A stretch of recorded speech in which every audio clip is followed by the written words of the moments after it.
السلام عليكم ورحمه الله وبركاته. ازيكم عاملين ايه في حلقه جديده من قناتكم كوره في الميزو. حلقه العوده، عوده دوري ابطال افريقيا، حلقه وعوده الكونفدراليه. مفاجاه، اورلاندو بايرتس بره دوري الابطال. بجد والله. طلعت النهارده بلانتيات، روحت من فرقه كونغوليه. طيب تخيل اورلاندو بايرتس طلعت بره دوري الابطال. هنتكلم النهارده على عيسى سي واللي عمله عيسى سي في ماتش الاهلي. هنتكلم عن محمد السيد واللي عمله محمد السيد في ماتش الزمالك وجمهور نادي الزمالك اللي حصل. تابعونا على مدار الحلقه عشان تعرفوا راينا. وما تنسوش اللايك سبسكرايب. نخش على الحلقه، نخش بالزمالك. نبدا مع الزمالك مع اخونا يوسف الرشيد. مظبوط. ما حدث في ماتش الزمالك؟ قرف ايه بقى اللي حصل؟ قرف. ايوه، ايه القرف اللي حصل؟ قول لي ايه القرف. سيبنا 1-0 بجون جزيري، احسن 9 في مصر. بس كده. مش عايز اتكلم على الزمالك. اقسم بالله. ما طب انا مش هتكلم على الزمالك. هو ده الزمالك يعني انا كنت متوقع الماتش ده من الزمالك ان هو الزمالك يخسر 6-0، يخسر 6-0. يخسر 6-0 وبعد كده يكسب ضربات جزاء. ليه؟ ما هو الزمالك بيحب يصعبها على نفسه كده، فاهم؟ شبه السنه اللي فاتت كده قصدك يعني. هو بيحب كده، شبه لما يكسب 1-0. يعني انت كسبان ماتش ازاي ب 6-0؟ ايوه ماشي. المفروض تنزل تكسب 6-0 تاني يعني بس او 7-8. بس هو نزل بالبودره تقريبا، ما نزلش لو بالأساس. بالناشئين هتكسبهم. ماشي بس ما علينا يعني. الجماهير كانت زي ما اول ماتش اللي فات على فريرة، على ادوارد، على محمد السيد، على اللعيبه، على شيكو بنزا. ايه سر الغضب الكبير قوي قوي والموجه العاليه من جماهير الزمالك ليه؟ بالنسبه لمين طيب؟ فريقك كسبان 6-0. بالنسبه لمين؟ الهجوم على مين؟ مين؟ انت بتقول كسبان 6-0. بالنسبه للعيبه اللي هجمتهم اللي عندهم حق. ولا واحد يغوف في 60 دقيقه في يناير كده على اي جميل. انت فرقه كسبان 6-0 الفرقه ديت. ليه انا كجمهور اروح اشتم المدرب واشتم المدير التعاقدات واشتم لعيبه على ذمه النادي؟ هقول لك ليه. قول لي يا عم. عشان ما ينفعش تنزل تكسب 1-0. ماشي، ما انت ما كنتش كسبان 1-0، انت كان ساعتها لسه بادئ الماتش. ايه اللي كان لسه؟ والله ابدا، ده في اخر الشوط الاول. ايوه ماشي. انت مش شايف الاداء؟ ما علينا. ايه اللي ما علينا؟ كسبان 6-0. ما انت مش شايف الاداء؟ انا كسبان 6-0. انزل اكسب تاني ليه؟ طب ما انا انزل اريح نفسي واقسم نفسي على المجهود عشان ادخل على مدعكه في الدوري. الكلام ده ليه مفيش الكلام ده؟ ما تلعبش بالاساسيين عشان تقول لي اقسم نفسي. انت أيوة. تلعب بالاحتياطي بس كده خلاص، يبقى العب عادي. ايه اللي تلعب عادي؟ ما الاحتياطي ده المفروض يثبت نفسه عشان يلعب اساسي. يعني المفروض يبين نفسه. ماشي، انت بتتكلم على لعيبه صح؟ فريرة بيتشتم ليه؟ عشان الاداء. اذا كان انت كنت بتطلع دلوقتي بتقول لي فريرة ملوش اي علاقه. بالظبط كده. بيتشتم ليه بقى؟ عشان الاداء. طب يعني انت دلوقتي ليه علاقه ولا ملوش علاقه في الاداء؟ في ايه بقى؟ هي الجماهير بتشتمه عشان الاداء. هو ماله بقى دلوقتي؟ يعني ايه هو؟ ما دلوقتي انت بتشتم اللعيبه عشان اللعيبه ما بتأديش، عشان هم احتياطيين مش بيثبتوا نفسهم للراجل. لا يعمل ايه بقى؟ هو انت بتتكلم في نقطه ثانيه كده. لا ما هي مرتبطه بكل حاجه كده. انت بتتكلم عن ماتش ولا على فرقه عموما؟ الماتش انت بتلعب الاحتياطي. حلو جميل تمام. حلو. انت انتقدت اللعيبه ليه؟ حلو. عشان اللعيبه دي احتياطيه المفروض تنزل الماتش ده تثبت نفسها. حلو. ده ما حصلش. محمد السيد علشان مش عايز يجدد للزمالك وعلشان هو كان رايح الاهلي. ده شيء طبيعي. إيه. وفي الاخر الراجل قام ردها لكم وضيعها لكم بلاد. بالظبط. واحده قصاد واحده. المفروض يجيبها عشان يخلصنا. ده المفروض يعني. ما هو بقى يرد عليكم ان هو رايح الاهلي بقى هضيع عليكم. المفروض يجيبها وهيروحكم زعلانين. المفروض يجيبها عشان يخلصنا. وهيروحكم زعلانين. ليه يا عم؟ ايه اللي ده؟ انا كل الجمهور كان نفسه يضيعها والله العظيم، وانا اولهم. انا كان نفسي يضيعها. ما علينا. شتمت الراجل فريرة مع انك كنت بتقول ان فريرة ملوش دعوه واللعيبه والراجل بيوصلك وبيعمل اللي عليه. ايوه الماتشين اللي لعبهم قدام الاهلي. ما هو انت مش بتشتم الاهلي، انت مش بتشتم مدرب عشان ماتش. انت لا، ماتش الاهلي ده انت لو كنت كسبته كنت هتسقف لفريرة ولا وهتنسى بقى الدفاع اللي هو دفعه بقى، فاهم؟ ولا فاز. انت لو كنت كسبته كنت هتسقف له. يعني انت دلوقتي الراجل ده بيشتم عشان ماتش الاهلي يعني مش بيشتم عشان اي حاجه ثانيه بقى. ما عشان الماتش ده السبب اللي دخلنا في الدوامه دي. ماشي، هل انت بقى شايف ان طبيعي ان مدرب يتشتم عشان خسر ماتش؟ فين خسر ماتش؟ هو من بعد ماتش الاهلي والاداء بقى كده.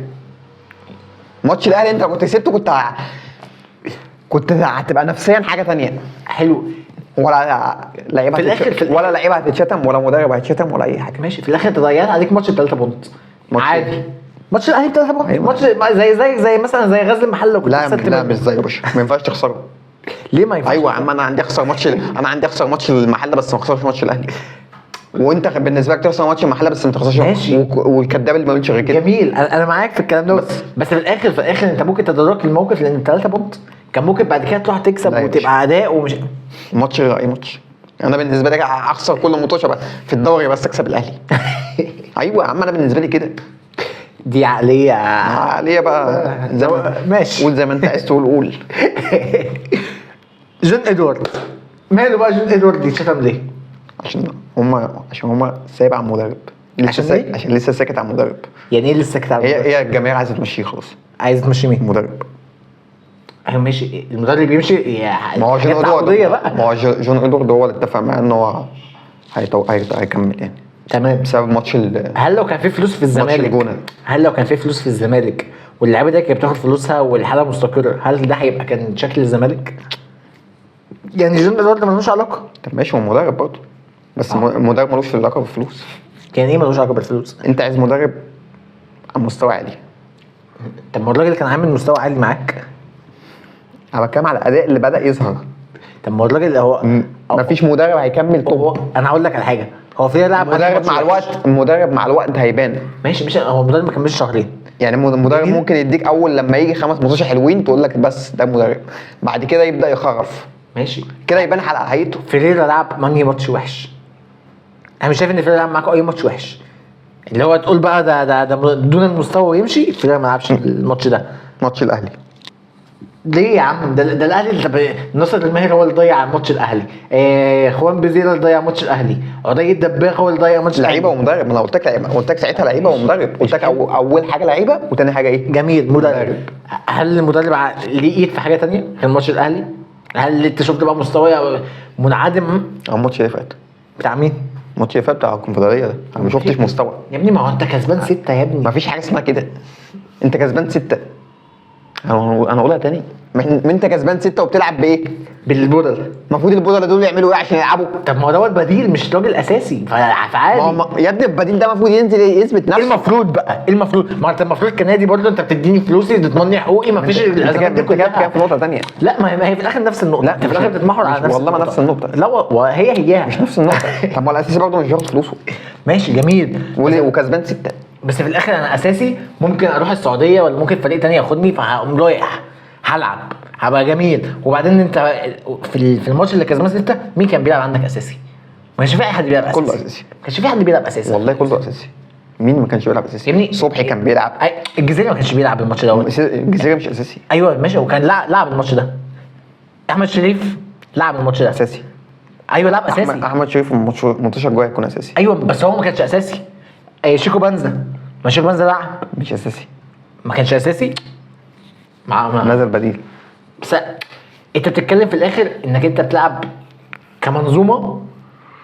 انت محتاج دمج، محتاج تبقى المنظومه كلها على اللي هي زي ما بيقولوا على قلب رجل واحد. انت الزمالك دلوقتي مش كده. انت الزمالك في عز ما الجمهور المفروض يبقى بيدعم اللعيبه ديت وبيدعم المدرب وبيدعم. لا انت بتروح انت بتهد المعبد اللي هو اتهد اصلا. يعني هو المعبد مهدود، بدل ما انت بتوقفه على نفسه وتعدي الفتره ديت، لا انت بتهده اكتر. هل دوت الحل؟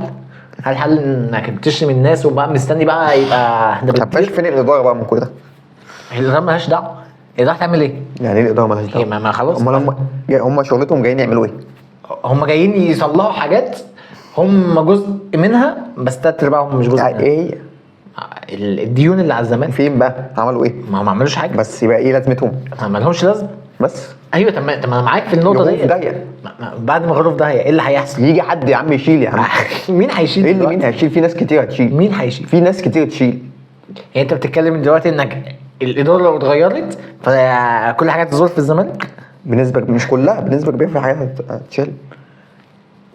انت اوسخ مجلس اداره شفته في حياتي في الزمالك في حياتي. ايوه طبعا في حياتي. ما هي فعلا. يا عم ده مرتضى منصور اقسم بالله اللي ملوش فيها، اللي كنت بكره الكوره العمر اقسم بالله. جايب مين؟ جايب كهربا بملاليم. جايب امام عاشور اسمع مني بس للاخر، اسمع مني للاخر. جايب امام عاشور بملاليم، جايب زيزو بملاليم. كسب في امام عاشور قد ايه؟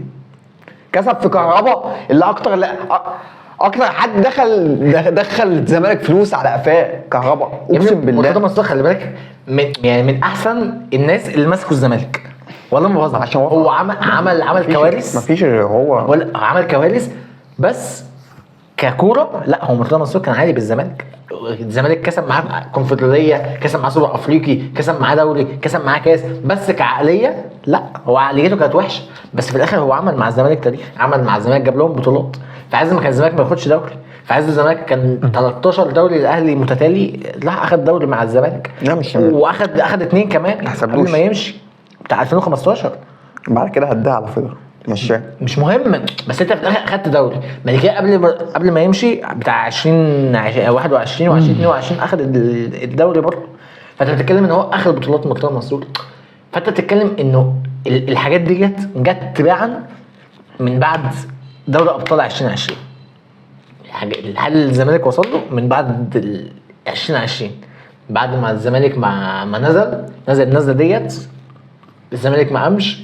الزمالك بيمر بأسوأ فترة أنا شفتها في التاريخ مع الزمالك. مش الدرجة دي. لا كان في عارف لا الفترة ديت أسوأ فترة، وخلي بالك الزمالك هينزل جامد قوي في الدوري. الزمالك مش هيلعب كونفدرالية الماتش السنة الجاية، هيلعب دوري ابطال افريقيا. هيشوف الزمالك مش هيلعب كونفدرالية حتى السنة دي. الزمالك راح في حتة وحشة قوي من الآخر يعني. نيجي على كارثة التحكيم، كارثة عيسى سي. شفتش على الماتش ايه خالص، ولا شفت اي حاجه. احنا الحمد لله احنا دخلنا الماتش اول ربع ساعه كورنر بيتلعب، اما عيسى سي جراديشار بيعمل الولا كده، عمل له كده بس فاهم كده، مديله طرد من اول ربع ساعه. احنا ليه موعودين بالحكام يعني بجد والله؟ طب وماتش الاتحاد يا ابني دفاع الاهلي دوت اقسم بالله والله لو دفاع الاهلي فضل بالوساخه والقرف دوت، والله دفاع الاهلي هيتفشخ.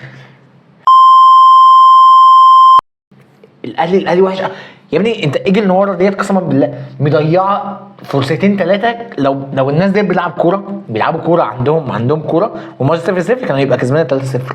تخيل انت بقى، تخيل. شفت الماتش؟ هو اللي شفت الماتش؟ انت لسه ما شفتش الماتش. الاتحاد مش لا بتكلم عن ايجل نوارا. كان في اول نص ساعه ولا في اول شوط كان ممكن يطلعوا 3-0 كسبانين الاهلي 3-0، بس الناس ديت ما بتعرفش تلعب كوره. الناس ديت مع البتاع بتيجي بيقوموا الكوره تيجي قدام الجون يخافوا يقوموا رامين بقى الكوره، انت فاهم؟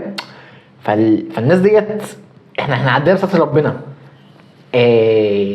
مش حكام افريقيا ديت قسما ما فيهاش تحكيم، ما فيهاش فور، ما فيهاش اي حاجه. دول بالنسبه للتحكيم عشان تبقى نازل اللي انت عايز تفشخ الاهلي في اي حاجه، والله في اي حاجه في افريقيا ديت، اهلي او زمالك كمان. يعني زمالك ساعات الزمالك والله لازم برضه بيتظلم ظلم، بس الاهلي الموضوع معاه صعب قوي. تاني حاجه دفاع الاهلي شوربه بمعنى شوربه. ايه ده مفيش غير والله الولا ياسين مرعي هو دلوقتي المدافع الوحيد اللي بيلعب، بطيء بس هو اللي شايل الدفاع.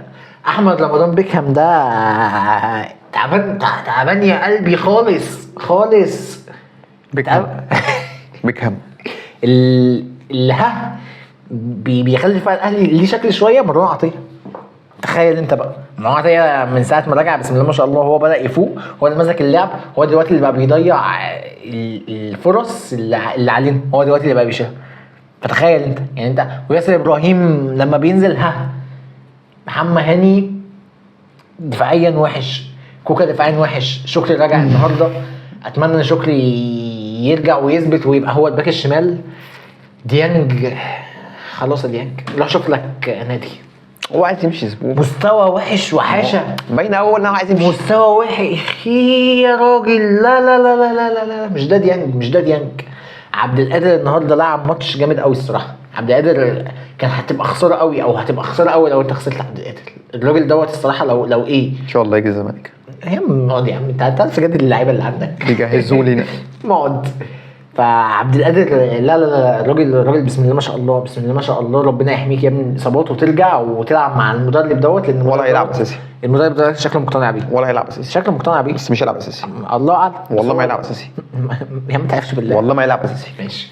الراجل دوت مقتنع بيه وامكانياتك عاليه، وان شاء الله تكمل وتثبت مستوى وتبقى قد الثقه ديت ان شاء الله. بس عموما الاهلي دفاعيا لو كمل على كده لازم الاداره تتحرك من دلوقتي قبل افريقيا، قبل كاس العرب، قبل كاس اي بطوله جايه. انت لازم تخلص 2 سنتر باك واسمه ايه ده، وباك رايت. لازم عمر كمال النهارده لعب ماتش كويس، بس في الاخر برضه مش ولا عمر كمال ولا محمد هاني يعني الباكين اليمين. لازم تشوف لك باك يبقى محترم، بس على الاقل تبقى في يناير مخلص لك 2 سيرد باك على الاقل يعني. اتمنى الاخبار اللي طلعت ان بيقول لك عبد المنعم يرجع، اتمنى. بس نبقى كده وصلنا لحد اخر حلقتنا. حابب تضيف حاجه؟ ماتش الاتحاد عشان هو مصحف ما بيننا والقران ما بيننا. بص يا باشا، في الاخر الاهلي هيكسب بالتحكيم ويلا نفرح الشعب. اقسم بالله ده اللي هيحصل، شبه السنه اللي فاتت. والله يا ابني الاهلي كان وحش قوي في ماتش الاتحاد. انا معاك ان الاهلي ماتش الاتحاد، والاهلي اتجامل في ماتش الاتحاد، والاتحاد اتطرد منه ولعيب برضه مش طرد في الاخر عشان كابتن فرقه، كابتن الفرقه. شفت ماتش عمرو؟ كابتن الفرقه يتكلم مع كابتن فرقه الاتحاد اللي اسمه كريم الديب ده، راح يتكلم مع الحكم بس قام مديله انذار تاني في طرد، ولا شوح ولا عمل اي حاجه. دي برضه كابتن الفرقه. لا ما مفيش حد. يا ابني كانت الدنيا مقلوبه على الموضوع ده. بس الصراحه الاهلي وحش والصراحه، والاهلي اتجامل في ماتش الاتحاد. انا معترف، انا معاك والاهلي وحش قوي. طب ليه يا قوي؟ جدعان؟ طب ما تمشوا منافسه يا جدعان. على فكره هي منافسه. طب فين المنافسه في كده؟ طب ما الاهلي اتظلم في ماتشات كتير. فين؟ والله اتظلم في ماتشات كتير قوي يا يوسف. طب ماتش الاتحاد بتاع السنه اللي فاتت يا عم، بتاعت عطيه الله اللي عمل ايده كده دي، ما حسبتش بينا. ماتش الاتحاد بتاع السنه اللي فاتت لما عطيه الله عمل ايده كده، دي الكوره جت في ايده. ده ماتش الاتحاد برضه. ايوه افتكرتها الهاني سليمان. ايوه افتكرتها. بص والله يا ابني، ما الاهلي بيتظلم، والله ساعات الاهلي بيتظلم ويبقى ليه حاجات ما بتتحسبش عادي. يعني اكتر. بص ما هي ما فيهاش اكتر. لا فيها اكتر، بتبقى باينه قوي. لا والله الزمالك بيتجامل والاهلي بيتجامل. واقول لك على حاجه، والله العظيم بيراميدز بيتجامل اكتر من الاثنين. مش الدرجه دي. والله بيراميدز السنه اللي فاتت جامل كميه مجاملات. ليه هيجاملوه؟ والله اتجامل كميه مجاملات. لو كان الجامل كان على طول دوري. باشا هو اتجامل وهو كان على طول دوري. هو اللي وقع في الاخر، هو اللي وقع. لما الاهلي بيركب الدوري انسى، لما الاهلي بيركب الدوري مش هيتجامل. طول ما الاهلي كان بره كان بيتجامل. فين الثلاث نقط بقى في المجامله في كده؟ مش مهم بقى، خلاص بقى. فين المجامله بقى؟ كان عطهم له يا باشا ما عشان هي مش الاهلي مجاملة. عشان الاهلي ركب الدوري ساعتها. شغال قبل ما الاهلي يركب الدوري قسما بالله كان زمان بيراميدز يعني بيتجامل كميه مجاملات. والله العظيم انت كنت بتتفرج على ماتشات بيراميدز السنه اللي فاتت، انا كنت بتفرج على ماتشات بيراميدز، اقسم بالله كميه مجاملات وكميه غير طبيعي. بس نبقى وصلنا لحد اخر حلقتنا. لو عجبتكم الحلقه ما تنسوش اللايك، سبسكرايب. سلام.